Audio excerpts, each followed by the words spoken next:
Welcome to the Gay Buddhist Forum, where teachers from all schools of Buddhism offer their perspectives on the Dharma and its application in modern times, especially for LGBTQI audiences. These talks are offered freely to the world and made possible by appreciative listeners. If you would like to support our efforts to share the Dharma with underserved audiences, please visit gaybuddhist.org. There you can donate, find a list of upcoming speakers, or enjoy many hundreds of these recorded talks dating back to 1996. Welcome back. And as our custom, we'll go around and introduce ourselves to our first name and your last name if you wish. And today a question for you to say with your name is, what replenished me this week? And then, what replenished me this week or rejuvenated? Rejuvenated. Refreshed me. Then we'll have a Dharma talk till midday, and then we'll have some informal Sangha fellowship over a cup of tea afterwards. I'll start. My name is Dean Bellaby, and I went to the ocean. My name is Art Kleiman. I'm not ready to answer the question yet. Some really good sleep after having been congested for a week. My name is Randy Davis, and I was replenished by being aware of nature. I'm Todd Bogue, and I was replenished by having a cut schedule at work. I'm Ramy Littell, and I was replenished by getting some good sleep after several nights of not good sleep. I'm Bob Seidel-Khan, and I'm taking a class on improv. I'm George Hubbard.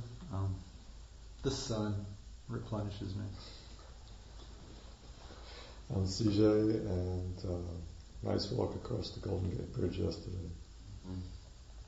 Baruch Golden, and I had some days off. I'm Robert Chen, and I had a nice dinner party last night. Anthony, I've been gardening. Marvin Snow, the Little Indian Summer. Michael Langdon, and a nice bike ride on Friday morning was really good for me. Joe Good, my students at Berkeley. Paul Albert, I went to the GBF retreat. Kay Matsuda, also I was at the retreat. My name is Tara Mabandi, and I was in Yosemite the first time this week, which was swimming. Roy King, and I cooked dinner for friends last night. Daniel Simpkins, I guess the weather, the beautiful weather. Richard Edmond, a workshop that I went to last weekend. Peter Washburn, Symphony last night. Keith, vacation in France. John Bruein, visiting San Francisco. Jason, and one of several things that refreshed me this last week was a workshop at Body Electric. I'm Patrick Letelier, and I spent some time in the sunshine and some time on the living room couch. Adam, unexpected intimations of clarity amidst considerable confusion. Bob Cameron, I hang out with my friends. Jack Fonsby, writing. Ron Albuquerque, I went to the GBF retreat also. Steve Carson, a visit from an old friend. Clint Steiner, still my post-vacation buzz. Mark Hoffheimer, spending time with good friends. Art, and I got sleep late. Cass Brayton, and listening to the cast of the show that I'm doing, sing beautiful love songs to each other. Brad Littlefield, giving back to my community. I'm Roger Corless, and I was able to eat every day, which is something that some people can't do.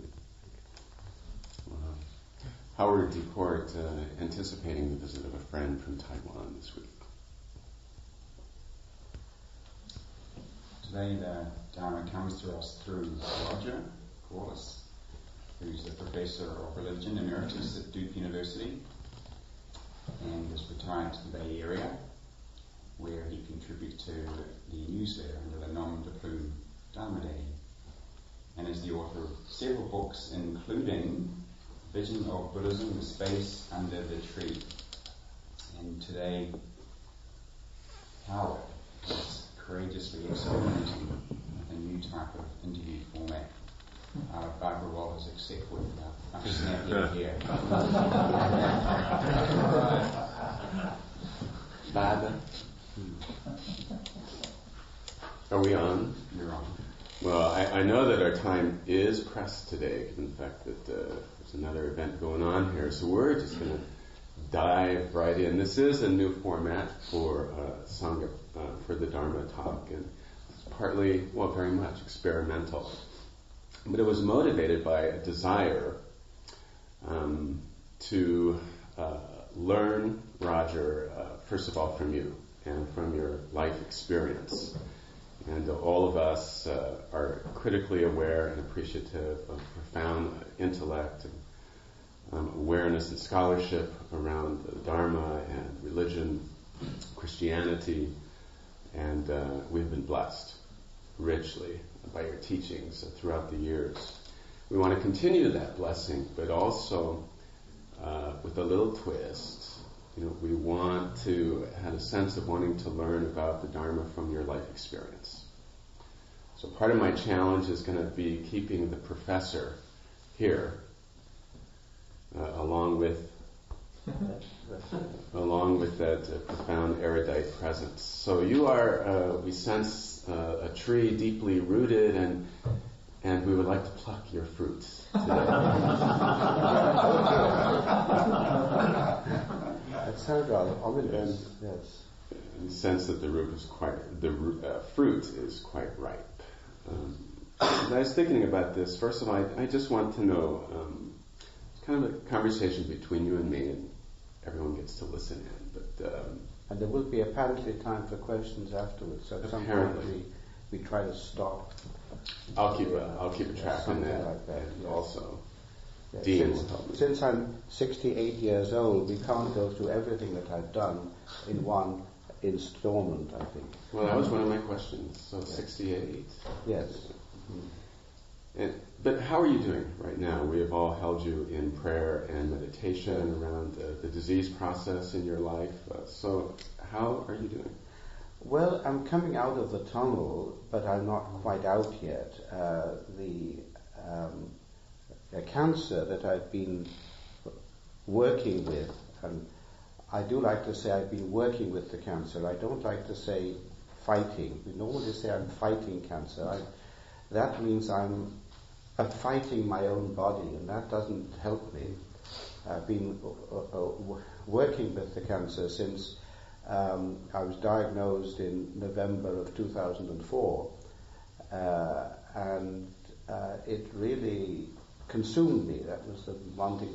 And then when it was all over, and it seems to be in remission now, I was all set to get back to my life that had been interrupted, and then I found that I was losing my eyesight, partly due to the cancer, to a very rare condition that excites the doctors. They're very, very pleased to see me because this autoimmune retinopathy is quite rare. So I've never seen this. I've read about this, but now it's more difficult. But it seems to be stable. So the cancer seems to be in remission, and the eyesight seems to be stable at the moment. Though I think I'm legally blind. So it is quite different to go around even a familiar part of the world, not seeing everything in a haze. But I'm starting to come out of this tunnel, and the only problem now is a mechanical problem with my urostomy bag, which is not behaving itself. And so when I go to bed at night, I pray that I will have a peaceful night and not a pissful night. It's quite disturbing to wake up in the middle of the night and find that the bag has failed, and then have to, while I'm sleepy, fixing it all up. But that's a problem that can be solved eventually. These ostomies can be troublesome, and it's a particular branch of nursing to know how to deal with these things, and I am in contact with the nurses who are specialists in this, so we expect to solve that, and then I will feel better. I'm not responding to this problem with the bag with the joy and the gratitude that I would like to have. In fact, I'm responding to it with a certain amount of low-level anxiety, which the doctors want to give some pills for, and I have some very mild things. I don't want to take too many. But I do feel that I'm coming out, and that it makes me, well, since I'm not able to get at my scholarship as easily as I was, because it's very difficult to read. I can still read a little bit. It means that I am moving into a different mode and teaching more from what I've learned in the past. It's a good job I'm retired, because I might not be up to date with the latest article or book that has come out in my field. So what have you learned about yourself through this disease process? Anything new? I think I've spoken of this a little bit before. The main thing has been to try to get more into the body. In theory, I know that the mind is not located in the head, and that the intellect is not the only way to use the mind. But I have been supported in the idea that it's in the head and that the intellect is the main thing by my profession. If one becomes too involved in a subject, then it is thought to be bad. I have been criticized for being too involved in Buddhism and Christianity as I study the dialogue, and I was told that that wasn't objective, and I replied that objectivity is a subjective decision, and I said it's not scientific really to go that way. And then I found that anthropologists have a term called participant observer.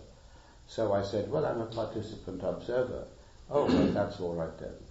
So,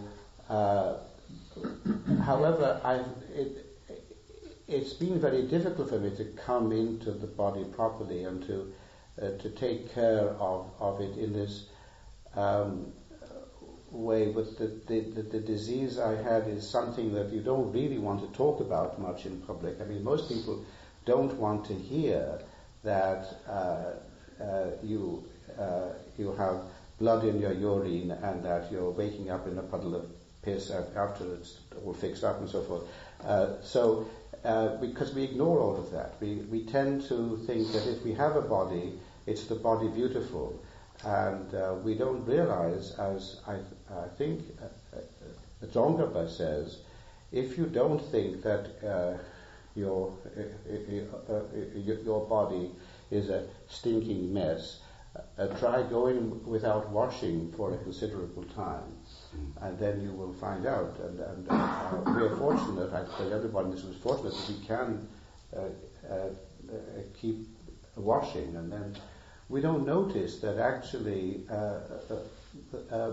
the body is a source of all kinds of nasty pollutions. Now, this doesn't mean then that we say, I hate the body, but it brings us, it makes us be more realistic about what the body is. The Buddha said at one time we should treat the body like an open sore. That's to say, we don't really want to have this open sore, but we look after it, and because we protect the body because it is useful. So I'm still not as much in the body as I would like to be, but it's very difficult to get professors to get into their body. You will notice that really famous professors, and I'm not that famous, walk with their heads forward, because that's where they are, and that kind of leads them forward. And I'm trying to walk a bit more upright. So it's kind of a new learning for you, getting into your body. Yes. Do you have a specific practice that you have employed to get you there? Well, during the height of the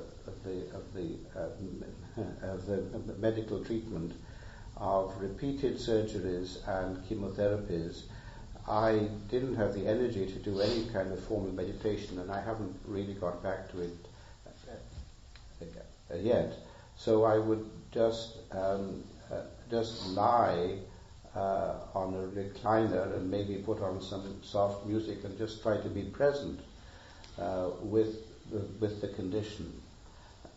And that was my practice, just to be mindful in the present moment, and then to try to use it as a vehicle for having compassion for those that have similar problems or worse problems. And one thing that I have been able to keep up is a very, very short and simple practice in the morning. I have a little postcard of Medicine Buddha by Sajjaguru, Sangye Menla, Vyakashibutsu, on top of my medicine cabinet, and somebody sent me tatsas of the different forms, and I offer incense to Medicine Buddha in the morning and pray that all of us who have cancer or another life-threatening disease or visual impairment or another disability can be well, happy and peaceful, and that when we die, we can die calmly and joyfully with compassion for all living beings. Then I allow this, I visualize rays of light coming from Medicine Buddha to me, and especially to the part that I have a problem with right now, and then spreading out to everyone else. And it doesn't take long, but it's quite a powerful little practice. Did the anxiety that came up for you around the ostomy bag, that surprise you about yourself? I don't think it surprised me, no, because I've been fearful of disease. I haven't had much disease during my life. I've been pretty healthy. I've been afraid that something might happen, because I've seen, as we get older, more and more things tend to go wrong with us. So at first I was quite afraid of this, and then I was trying to say, well, it's now happened, so your worst fears have come to be. So I don't think I was surprised by it, but and I think I'm dealing with it reasonably well. All the therapists I talk to say you're doing pretty well. So I wasn't surprised, but I would like to be more comfortable with whatever happens. There's still a feeling of trying to push disease away, which is not helpful, I think, but I still have I'm trying to be more accepting, and I think I've had some success in that, but haven't quite made it yet. Is there a word of advice you can give all of us about how to get into our bodies? Well, I think if we do any kind of meditation on the awareness of the body, insight meditation as we now call it, seems to help that. We used to call it the Burmese method, and then it was called Satipatthana, and then it was called Vipassana, which I think in English we pronounce Vipassana, I think, or insight meditation, and that where we become aware of the body. It was called the Satipatthana method because it comes out of the Satipatthana Sutta, where the Buddha recommends becoming aware of the body in the breathing and all of the aspects of it as a way of awakening up. But specifically, if we have a problem, like we have a pain or some other physical problem, I think we can use that as a focus of awareness and not try to push it away. See, we automatically do that, I think, if we meet a friend, we say, "How are you doing?" and he or she says, "Well, I just caught a bad cold." Immediately we draw back and say, "No, okay, don't come near me." As I understand it, in the Tibetan tradition, the Tibetan doctor who takes the bodhisattva vows, and part of it is that he or she will take on the disease of the patient if that is the only way that a cure can be got. This acceptance of disease as a part of reality is, I think, something that would help Orthodox Western medicine at the time, because Western medicine at this time seems to be feel that sickness and death is a kind of failure, and I think it can be a way of wakening up. Well, and that's a strong Jesus tradition also, right? Moving into the disease, putting hands in there and being in relationship with the disease of others. Yes, that would be a Christian. According to the tradition, Jesus knew what was going to happen to him and went ahead anyhow. And then this entering into the suffering, it's put quite remarkably, I think, by Mother Julian of Norwich. She's my favorite Christian mystic, and she lived in a town which is then and today called Norwich. It's Norwich, not Norwich. That's an American pronunciation. So for some reason we say Norwich. She might have said Norwich. But she had a number of visions of Christ, which are remarkable because they combine the visible and the invisible in one way. I could give a whole lecture on her, and I won't go into her right now. But she said that she saw she was invited into the side of Christ, so the open side, the wound of Christ. She was invited into the side of Christ, and as she went into the side of Christ, she found an infinite realm, which was heaven. And she said it is large enough for all of us who would go there. And this was kind of a nurturing or motherly thing for her. She talked of Jesus as her mother, which some other mystics of the Middle Ages have also talked of that. And so as the mother can take us to her breast and feed us with her milk, so Jesus takes us inside his breast and feeds us with his blood, which in the Christian tradition is not a freaky thing, because the blood is a purification. So this accepting of suffering as a part of the reality of life and kind of using it as a way of advancing on the spiritual path, I think is something that both Christians and Buddhists share in their own way. So 68 years. Yes. If you could go back and change anything about your life, what would that be? I don't know that there's much that I would change that I could have any effect over. I might want to say that I wouldn't have got involved in drinking alcohol, because I found over the years that I was one of those people that became trapped in alcoholism, and I had to find a way out. And if I hadn't been drinking alcohol to drunkenness for so many nights in smoky bars that I wasn't working myself, I might not have got the bladder cancer, and I might not be in this position. But then I wouldn't have had the advantage using all of these things.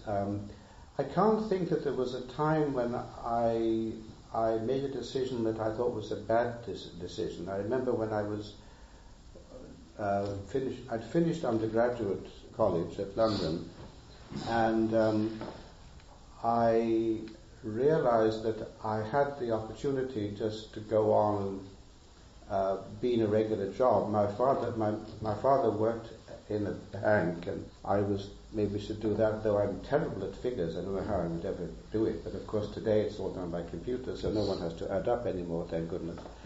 And I thought, well, I could do that, and my mother wanted me to get married, but I was realizing that I'm not the marrying sort. That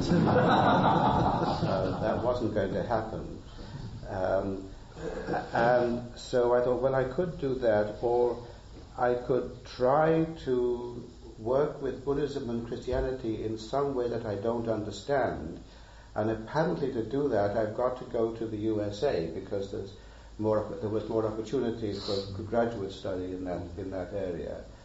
And I thought, well, now, what would it be like when I'm really old, like 60, and looking back on my life?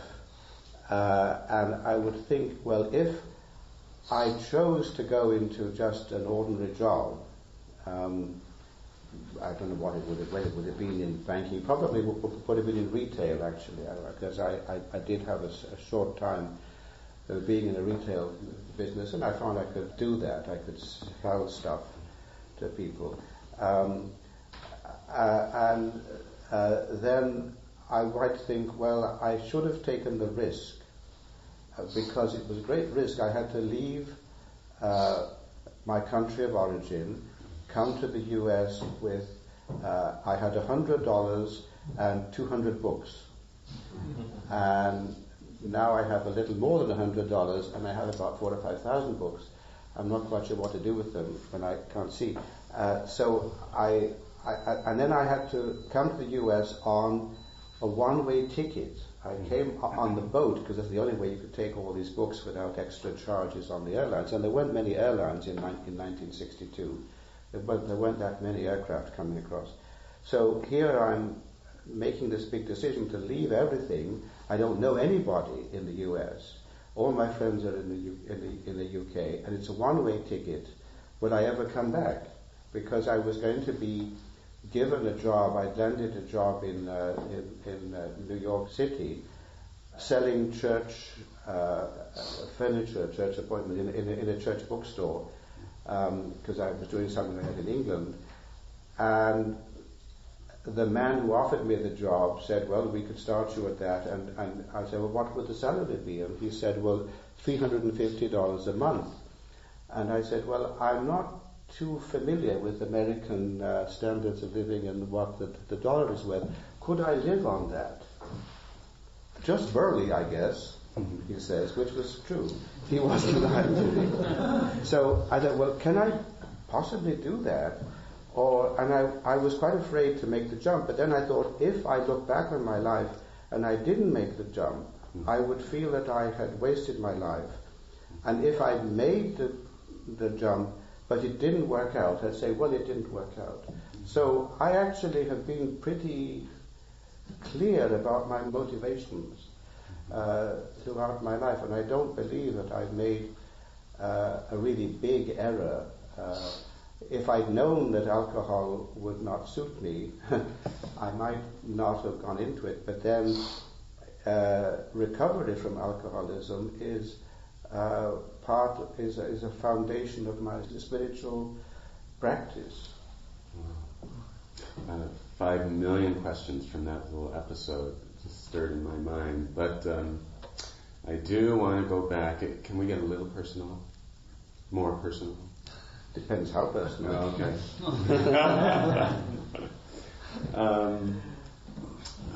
Let's see. What did I want to ask? Well, how did you know that you weren't the marrying type? What happened?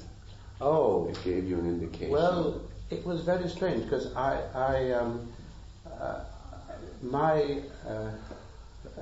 my family could have been like drawn from central casting as being the English couple. They never touched. I saw them embrace once. My mother said, "I only had sex with your father once, you know, and it was hell."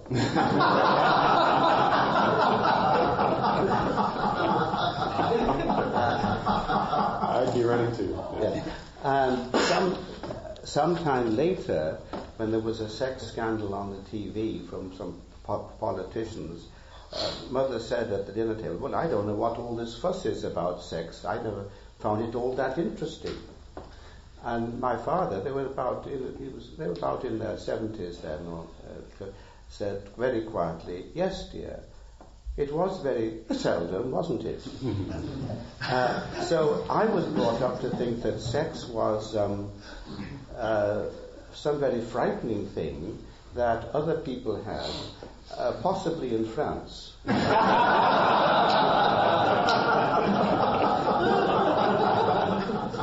Because I know when there was an attempt to legalize homosexual conduct in public, which eventually went through, it was put through to the House of Lords first, because they thought, well, their lordships will be conservative and will nix it, but their lordships were very much in favor of it, actually.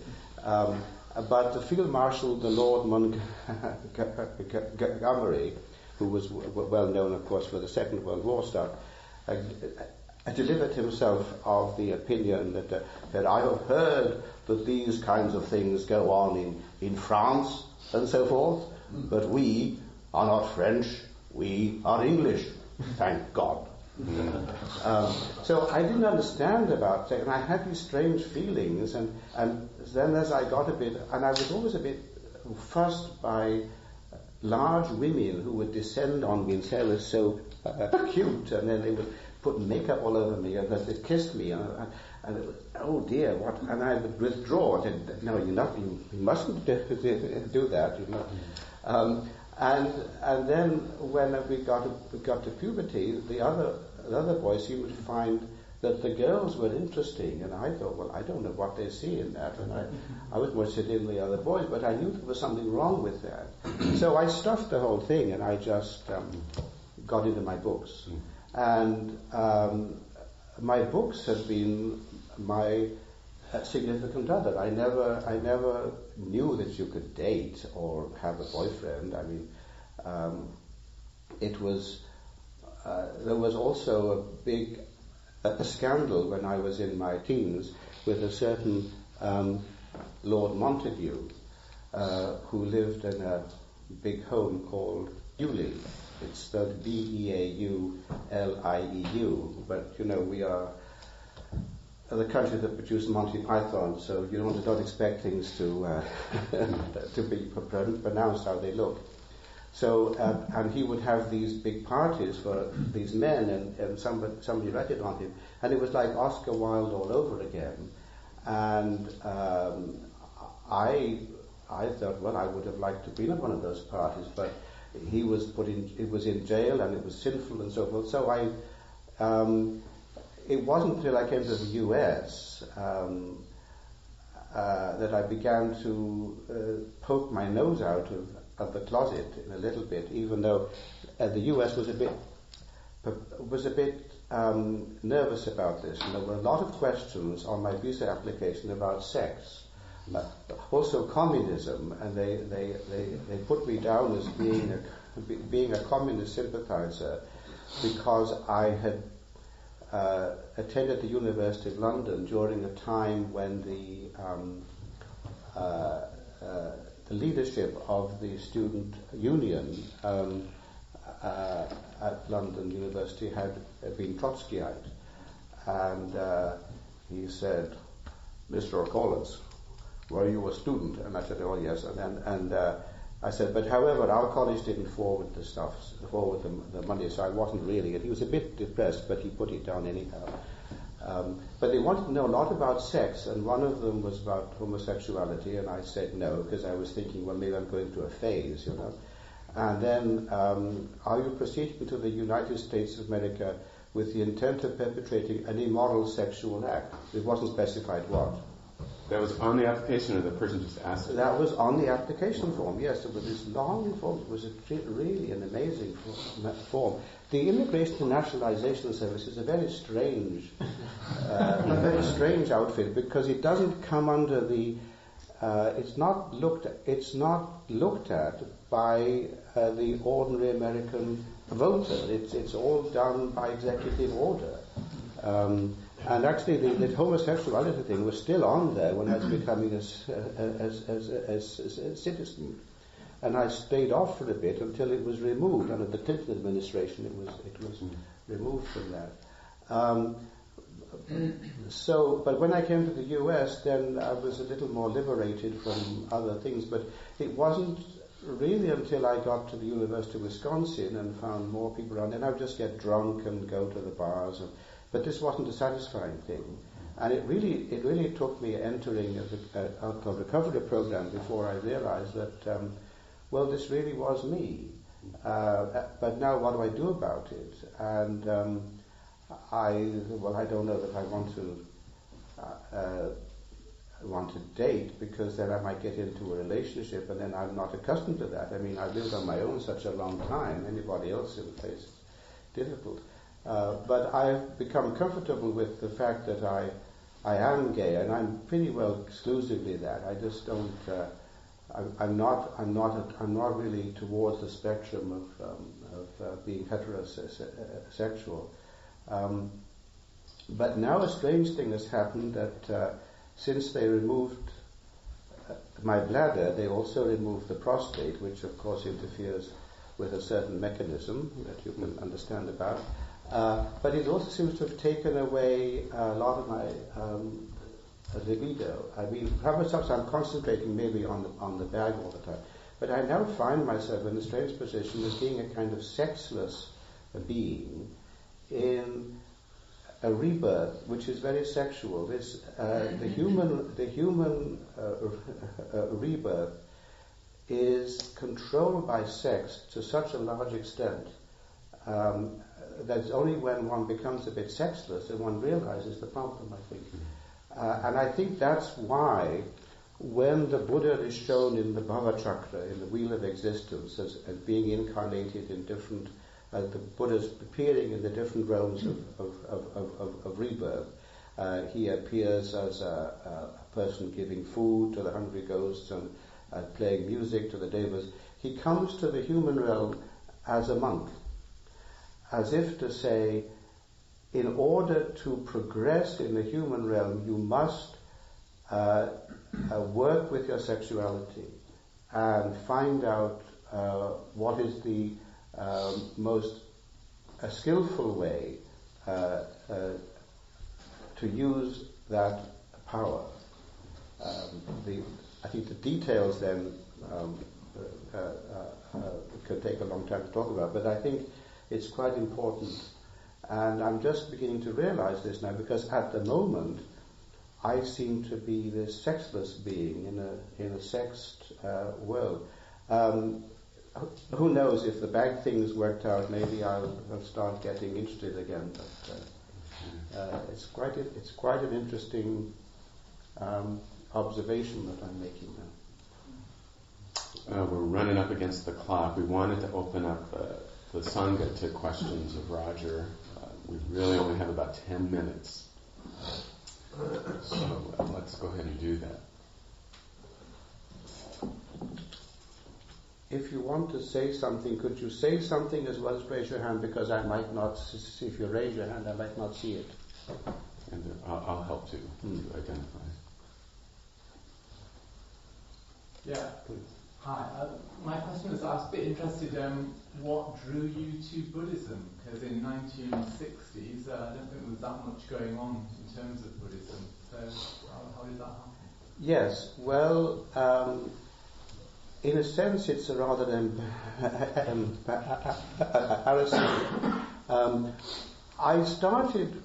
I was interested in what was going on with the world, and I found that something called religion might might be the way to go. So I didn't have a bookshop in my village, but in those days, the Penguin Books would do what we call mail order over here, and I saved up my allowance until I would send off for these books, and I sent off for all the books they had in the different religions. And when I read a book called Buddhism by an extraordinarily English person called Travers Christmas Humphreys QC, he became Mr. Buddhism in some ways. He was asked to be at the coronation of Elizabeth II as the representative of Buddhism. I felt I was remembering something. It's rather embarrassing to say that, because Christmas Humphreys' book is a very bad introduction to Buddhism, because it's rather monist. It's not a very well balanced thing. And what I may have been remembering was something Taoist, actually. When if I ever write my autobiography, it would have to start off this way.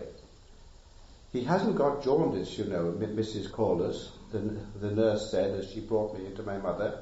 It's his natural colour.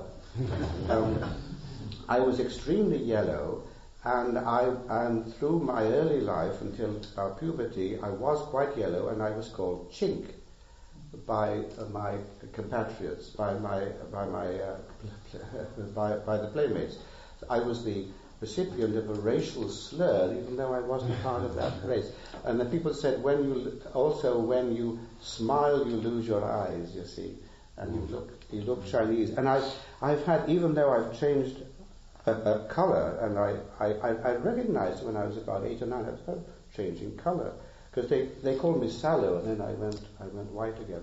So I may have had a previous life as a Chinese. In fact, I went to a psychic once who said, you were a Chinese sort of sage, and you came very quickly into this life, and then you didn't know what was happening, which is perfectly true. I said to my mother, I'm Chinese, you know.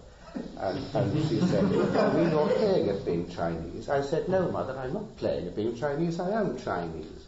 Oh, what a stupid woman, doesn't understand that.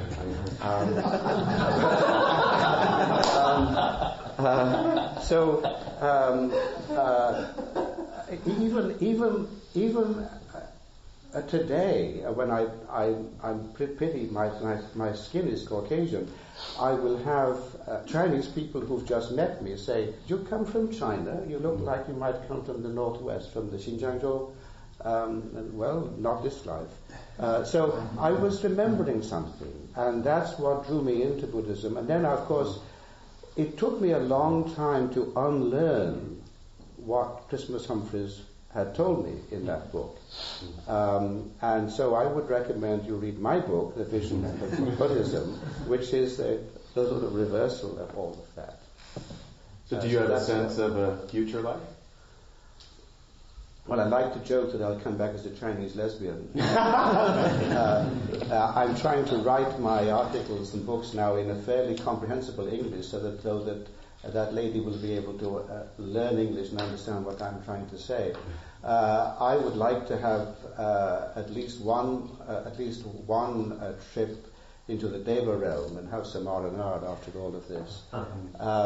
No, I'm not sure what will happen, but the thing is about my next life, in any case, I feel equally attracted to the Christian and the Buddhist tradition. I also had a sense of remembering something when I went on my first trip to a Christian monastery. It was actually a Church of England Benedictine called Nashdom, which is our house. It was something built for the Russians before there were all the troubles, because the English and the Russians were the royal families were all together. And I felt that I'd come home, in a sense, also to the Benedictine tradition. So I feel very much at home in both the Buddhist and the Christian thing. And then it was, I remember once coming out of a 12-step meeting and someone said, well, I hear you're Buddhist. This was in North Carolina, which was unusual. I said, well, yes, but I'm Christian too. And she stopped and said, oh, well, then that was, she said, well, that because you're Buddhist, obviously the program is very important to you. I said, well, I'm Christian too. And she said, oh, well, where will you go after you die? Out of the blue, the answer came, that's not my responsibility. And I think that's true, that what I'm to do now is to be some kind of a host to these two traditions. And then I try, don't always remember to do it, but because I'm sometimes too tired, but when I'm going to sleep, I try to sort of let everything go and let my identity go and prepare for death in that way where I won't have any identity. And whether it's Christian or Buddhist, I don't know, or some other mixture. And then it's not up to me to say what happens next. Dan, the time is just... do we have any more questions, or have we come to the end? Well then, I have one more. Okay. But by the way, I will be going for lunch with people, and I will be staying in the city the rest of the day because I'm going to be giving a lecture at New College in the morning, so people can talk to me afterwards too. Great. You mentioned preparing for death. Is there a practice that you do that could be a resource for all of us as we weigh that? There are rather complicated practices, death yogas, as the Tibetans call them, and one can look into those if one is interested. But I don't make it that complicated because they're Buddhist or Christian or whatever. And what happened is some years ago I was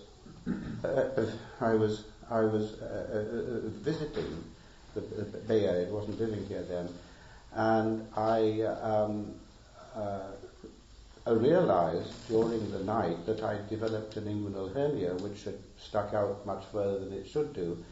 I'm subject to these. My father had them as well, and I realized that it could be very serious, because if it had become actually incarcerated, and that was the next thing to become strangulated. And there was no one I could get hold of. I was living at the Zen center and everybody was fast asleep. So I thought, well, I know there was an incident of a student at Duke who got this, and he died overnight. He got this, and he said, "Oh man, the pain is." And his roommate said, "Have another drink."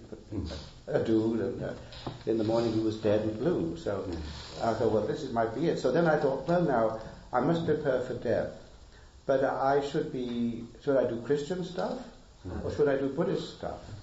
And I thought, well, that wouldn't work. So I just let everything go. So what I try to do is I try to visualize all my possessions and all my friends and all my intellect too, just simply dropping away and then being open to whatever.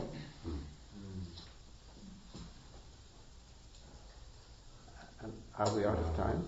We are. Yes. Well, we can have a second installment, I guess.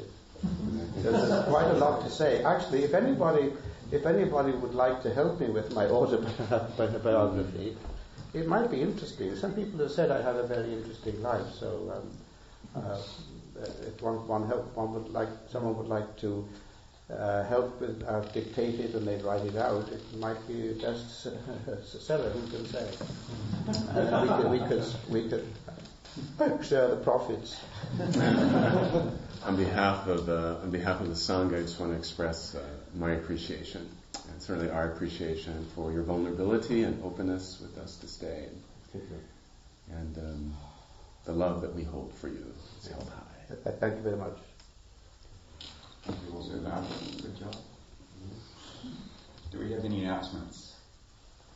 I'm Cass. I'm your host today, and so please stay and enjoy the fellowship of the Sangha. There are refreshments. There's some hot water for tea. If you have some tea, please wash your cup afterwards. There's a sign-up list for new people people to add their name to the email or snail mail list. That's right beside the Dana Bowl, which is available for your offerings to help meet the expenses of the Sangha. Any amount you choose would be welcome. Recommended amount would be between $5 and $8. And as Roger said, some people will be going out for lunch afterwards, so I'll try to hook you up with those people if you can't find them. And that's it. My name is CJ, and I'm the potluck coordinator for the Sangha. If anybody would like to host their home for a potluck, let me know. Hi, I'm Kay, and I just wanted to give you a quick report on the retreat last weekend. 12 people attended the retreat, and we had 2 teachers, Roger Corless and Jim Wilson, and we had a wonderful weekend together. The weather was great. And also those of you who have been to Vajrapani before, that they have upgraded the dormitory building significantly. So now they have indoor toilet showers and all that. And the building just looked beautiful. And so we had a wonderful time. And next year, we're again thinking of having our retreat middle of October or sometime in September. So if you missed the retreat this year, I hope you will be able to join us next year. Thank you. No announcements? Just real quick, that if any of you have any feedback in terms of the format and the program, we welcome that. Members of the program committee really welcome your feedback and comments. And I am on that committee. Dean, Paul, Alberts, who else is here that's sitting on that? And Baruch. So please, give us feedback and comments.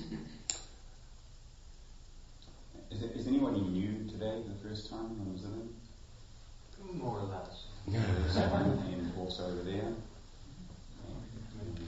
Yes, a warm welcome to Paravandu. He's a visiting teacher, chairman of the London Buddhist Centre. He's here for a 2-day workshop today and tomorrow. I'm wondering if I can put you on the spot by asking you to offer us a final personal benediction or a few words of going out. We usually stand in a circle and hold hands for a minute. And Dean, one of the things we were going to do was really to also offer a blessing upon Roger from the Sangha. So right. You would want to offer that. You okay with that, or? Yeah, it's a little. I can borrow the blue book next to you. I can just chant something. Roger, what we would like to do is ask you to stand in the center of the Sangha, and we are going to wrap ourselves around you as blessings are bestowed. Thank you. In the middle. The Sangha would draw in. So we're touching Roger and each other, one continuous connection. Shoulders, arms, above the waist. Oh. Shucks.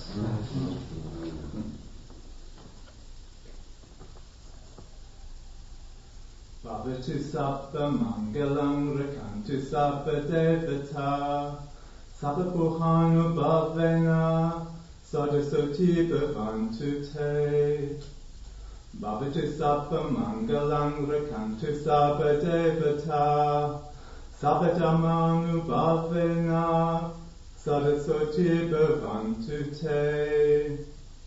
Bhavatu sabba mangalam rakantu sabba devata sabba sanghanu bhavena sadasoti bhavantu te. And that means, may all blessings be yours. May all gods protect you. By the power of all the Buddhas, may all happiness be yours. May all blessings be yours. May all gods protect you. By the power of all dharmas, may all happiness be yours. May all blessings be yours. May all gods protect you. By the power of all the Sangha, may all happiness be yours. Thank you.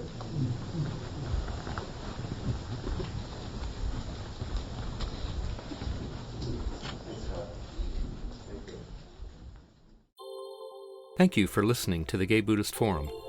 If you would like to hear several new talks per month and be notified of upcoming speakers so you can participate live, please subscribe to this podcast, like us on Facebook, and join our mailing list by visiting gaybuddhist.org.